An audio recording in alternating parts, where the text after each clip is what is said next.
do you mind taking me through the series of events that transpired leading up to what you were incarcerated for? Oh yeah. I'll give you a brief walkthrough of my life story.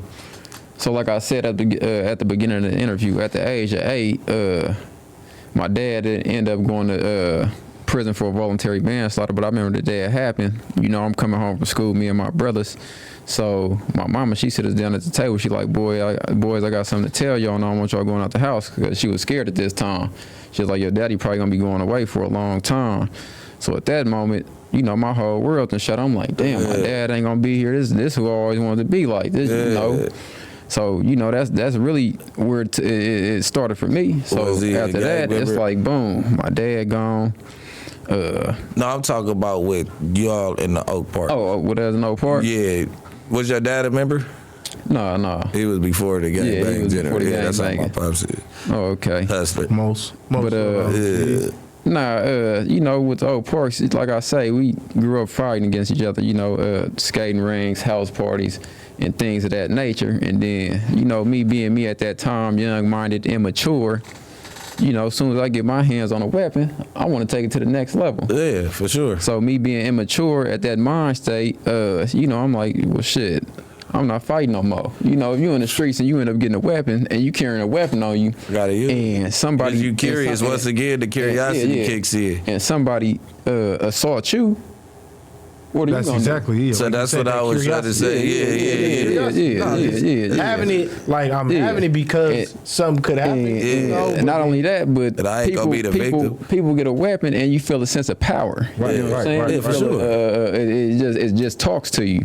So at this young age, being this immature, after all this fighting and doing things like that, I end up one day walking to the store. End up running across a individual, and altercation ended up pursuing. Guy ended up assaulting me, and me having a weapon on me. It's like, without even thinking, I pull out the weapon, and the crime occurs. But you didn't go out looking for trouble. But that day, trouble came to your front door. I didn't go out like, oh, I'm about to go do this, and that. No, it's just, you know, a series of events that happened at that time. It was happened. Already up. And the nigga thought it was finna be another day squabbling. Exactly. Nah, understood. So, wow. You go to jail that day? No, I went to jail probably about a week later. Damn. Yeah, they end up God, no, Sean. They end up hitting like 4 houses. Who was it on camera or did somebody tell? No, a dude I had so-called called my friend, he had ended up going to juvenile hall. He said, "Ooh." He ended up going to juvenile. Look, no, this is crazy though. He ended up going to juvenile hall, didn't have nothing to do with nothing, and told them that I got information on a murder. If y'all don't send me to CYA.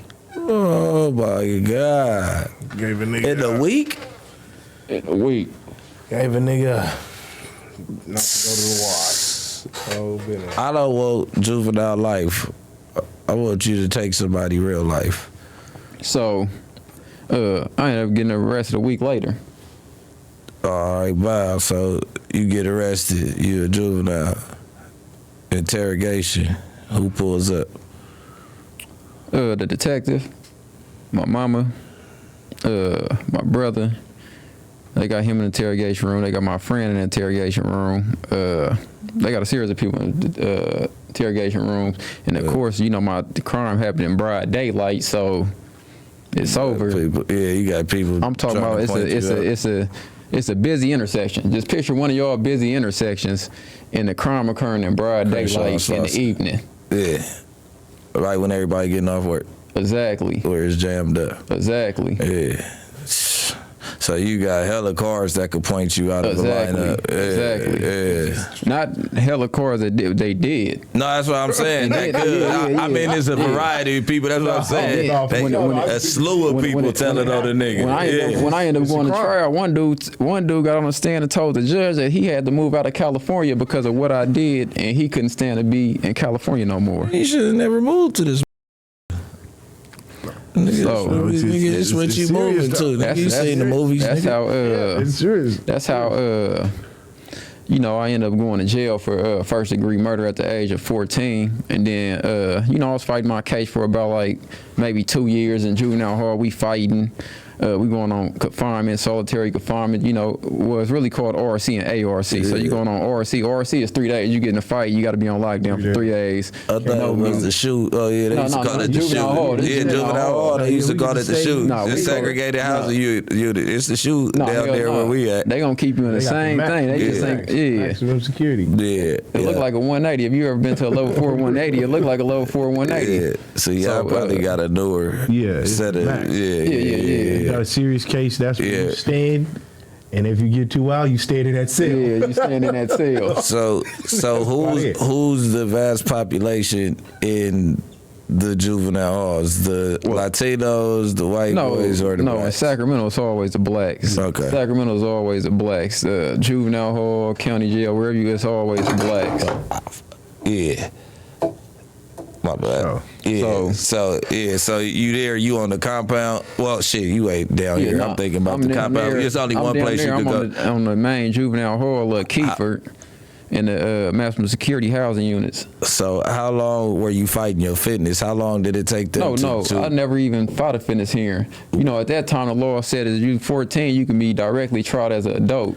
Yeah, we was tried differently. Yeah, so I was tried directly as an adult. I went straight to the adult court system. No fitness hearing, no, are you mature enough? No, you did this time. You going under this, court. You're going to adult court. You will be transported in the morning at 3 o'clock in the morning. Yeah, you going in there like cage on the bus with the niggas. You really going you're really going as a kid, transported, shackled. They telling your parents like, hey, we really can't tell you everything.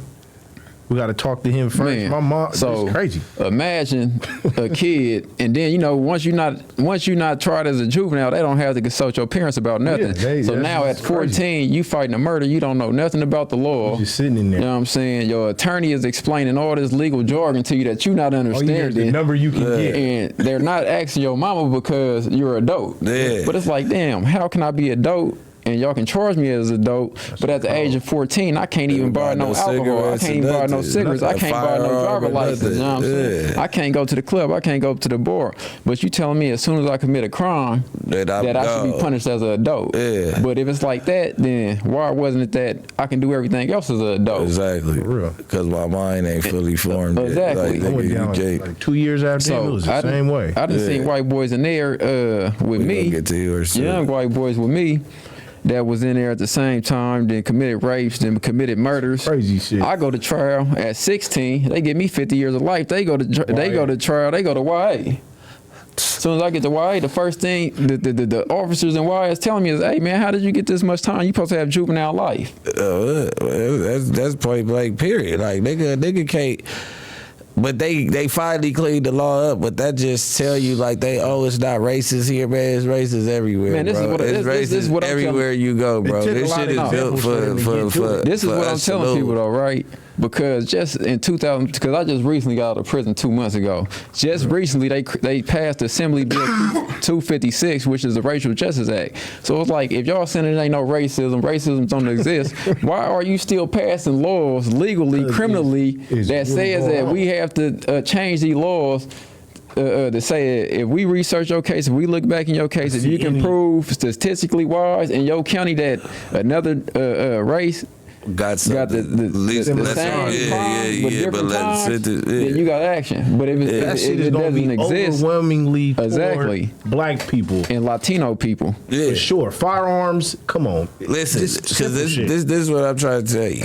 So you mean to tell me them same crack cases and dope cases that we was catching, you mean to tell me that black people the only person that serve white people? White people sell crack, they buy bricks, they do all that, but they're not going into their neighborhoods and going to raid shit and niggas spying on them niggas all day, invasion of privacy. You know us. By the time, the only reason y'all know us because y'all sit there and drive by us every day. They look you get what I'm saying? Surveillance. But it does. But it's like okay.